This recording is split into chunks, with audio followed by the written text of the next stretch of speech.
আসসালামু আলাইকুম, সবাইকে স্বাগতম লতিফ ব্লগ টিভিতে। বরাবরের মতো আমি আপনাদের সাথে আছি মালয়েশিয়াতে আব্দুল লতিফ।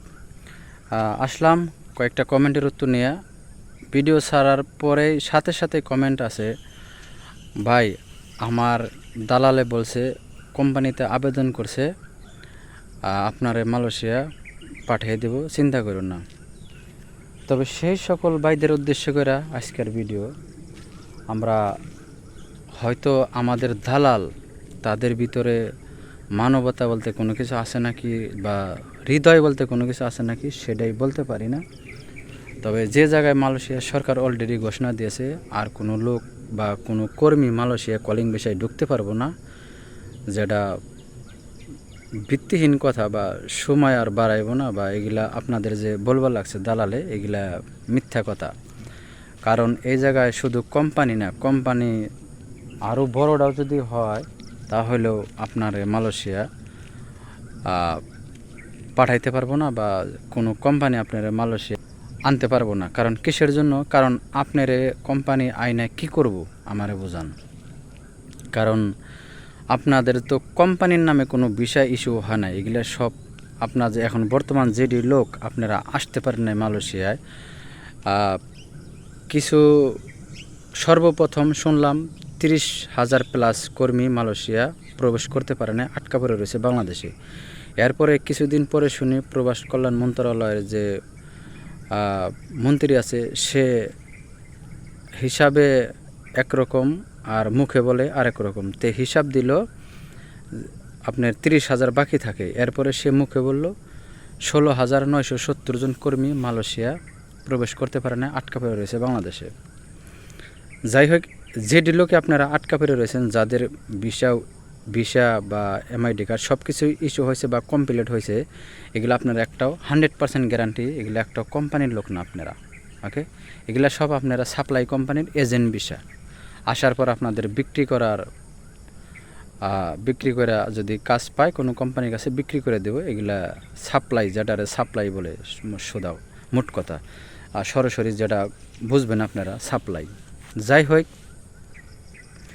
এই ধরনের কোম্পানি আপনারা আসার পরে এই কোম্পানি যারা আনছে, যে সমস্ত লোকগুনা আপনার মে মাসের ভিতরে যে সমস্ত লোকগুনা আসছে, এখন পর্যন্ত লোক কাজ পায় নাই, এবং কি যারা আরও 2-4 মাস আগে আসছে আপনার এপ্রিল মে ফেব্রুয়ারিতে যারা আসছে, এরাও এখনও কাজ পায় নাই, মালয়েশিয়া বসে রয়েছে। আর এবং কি এমনও রেকর্ড আছে মালয়েশিয়ায়, যারা কলিং বিষয়ে নতুন আসছে তারা আবার ব্যাগে চলে গেছে ফ্লাইটে বাংলাদেশে। কারণ মালয়েশিয়ায় কাজ নাই, কয়দিন বৈশা খাইব, বৈশা খাইলে তো টাকা লাগে। আপনি কয়দিন টাকা বাংলাদেশ থেকে আনবেন, বা আপনারে কে কতদিন খাওয়াইব, এটা বিদেশ বাড়ি। ঠিক আছে, যাই হোক, আর একটা কথা, আপনি যদি একটা জিনিস, সামান্য আমি আপনাদেরকে উদাহরণ দিই, আপনি যদি একটা জিনিস হাটে বাজারে যে কোনো জায়গায় বিক্রি করতে যান, ওই জিনিসটা ক্রয় করার মতো যদি লোক না থাকে, তাহলে আপনি কার কাছে বিক্রি করবেন বলেন?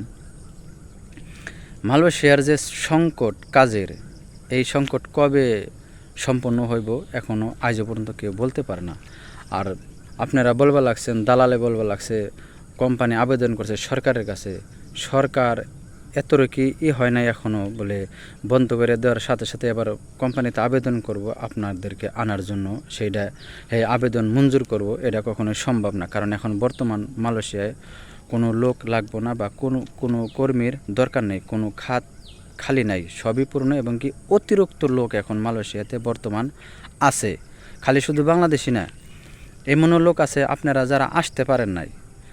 অনেক লোক আসবার লাগছে বায়ুপথে, ট্যুরিস্ট বিষয় হোক, যেভাবে আপনার বায়ু রাস্তায় আসবার লাগছে, মানে ব্যাক সাইড দিয়া পলিয়া। এরপরে শুধু বাংলাদেশ থেকে না, অন্য বিভিন্ন রাষ্ট্র থেকে, মায়ানমারের থেকে আসবার লাগছে, ইন্দোনেশিয়া থেকে, ফিলিপিনি থেকে, কম্বোডিয়া থেকে, এই সমস্ত রাষ্ট্রের থেকে অনেক লোক অবৈধ রাস্তায় আসবার লাগছে, অবৈধ পথে আইসা কাজের জন্য করবার লাগছে। যারা মালয়েশিয়া আসছে বা আছে তারাই কাজ পাইবার লাগছে না। আর আপনাদের আইনে কী করব বলেন? কিসের জন্য আপনাদের জন্য কোম্পানি আবেদন করব? যাই হোক ভাই, এগুলা ভিত্তিহীন কথা। আপনারা দালালের কথা বিশ্বাস না করে সবাই অনুরোধ রইল, আপনারা দালালের কাছ থেকে টাকা নেওয়ার চেষ্টা করুন, বা আপনার যতই কিছু আপনি বলবার আছেন আমার সব কিছু রেডি, খালি 20 টিকিট টাকাইটা আমার পাঠিয়ে দেব, কখনোই সম্ভব না। আপনারা কখনোই দালালে পাঠাইতে পারবো না। যত কিছু আপনার সব কিছু কাগজপাতি রেডি থাক, যাই থাক, আপনারা মালয়েশিয়া পাঠাইতে পারবো না, বা আপনিও আসতে পারবেন না। যাই হোক ভাই, আপনারা অনুরোধ রইল, যে সকল ভাইদের দালাল এই কথা বলবে লাগছে তার কাছ থেকে টাকা ওঠানোর চেষ্টা করেন। মালয়েশিয়া কোনোভাবেই আপনাকে পাঠাইতে পারবো না। আর ভিডিওটা যদি ভালো লাগে দেখার পরে অবশ্যই চ্যানেলটারে সাবস্ক্রাইব করে দেবেন, পাশে থাকা বেল আইকনটা অন করে রাখবেন, পেজ থেকে দেখলে পেজটা ফলো দিয়ে বেশি বেশি শেয়ার করে সবাইকে দেখার সুযোগ করে দেবেন। আর আপনার মতামত অবশ্যই কমেন্টে লিখবেন, আমি কমেন্টের উত্তর দেওয়ার চেষ্টা করব। ওই আগে পুরো ভিডিওটা শোনার পরেই তারপরে আপনারা কমেন্ট করবেন, ঠিক আছে? সবাই ভালো থাকবেন, সুস্থ থাকবেন, দেখা হবে অন্য কোনো নতুন ভিডিওতে। আল্লাহ হাফেজ।